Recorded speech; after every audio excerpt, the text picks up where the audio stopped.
আব্বা, এই জায়গায় বসে আছেন আপনি? হ্যাঁ। আমি তো আপনারে খুঁজতেছি। কেন? বন্ধু বান্ধবের লাগে পার্টিতে যাবো, আমার টাকা লাগবো। পার্টিতে যাবি? কয় টাকা? 2000 টাকা লাগবো আব্বা, টাকা দেন।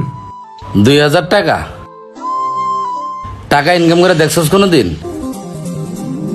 হ্যাঁ? আমি এসব বুঝি না আব্বা, আমার টাকা লাগবো, টাকা দেন, নাইলে বাসার জিনিসপত্র সব ভাঙচুর করে আলামু। বাঙ্গালে মানে আমি কোনো টাকা টাকা দিতে পারবো না, ইনকাম করে লগা যা।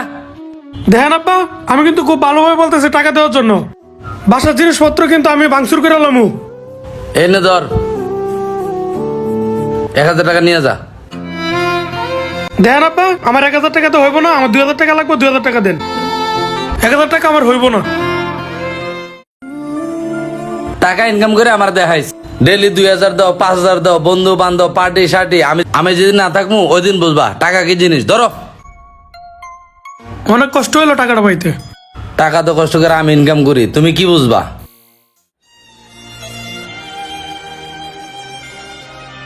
ওইটা জিহাদ না? এই জিহাদ দাঁড়া, কই যাস? এই যে ভাড়া মারতে। কিরে কি খবর তোর? ভালোই আছিস নাকি? এই তো ভাই আসি।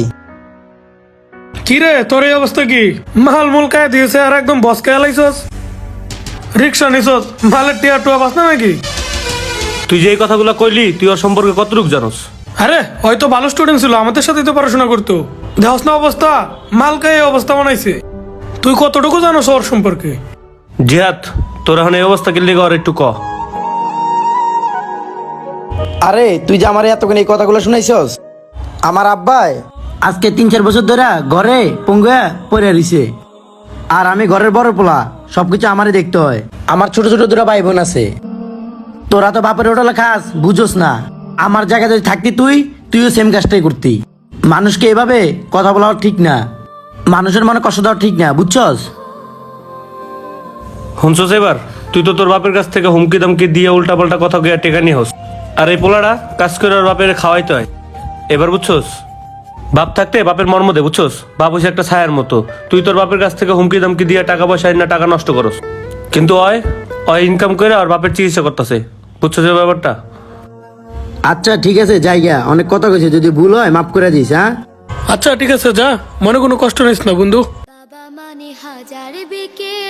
বাবা নামক বটবৃক্ষের ছায়াটি যেদিন আপনার জীবন থেকে চিরতরে হারিয়ে যাবে, সেদিনই বুঝবেন বাবা কি জিনিস। তাই যাদের বাবা এখনো জীবিত আছে, অবশ্যই তাদের দিকে খেয়াল রাখবেন, তাদের সেবা যত্ন করবেন। ধন্যবাদ সবাইকে।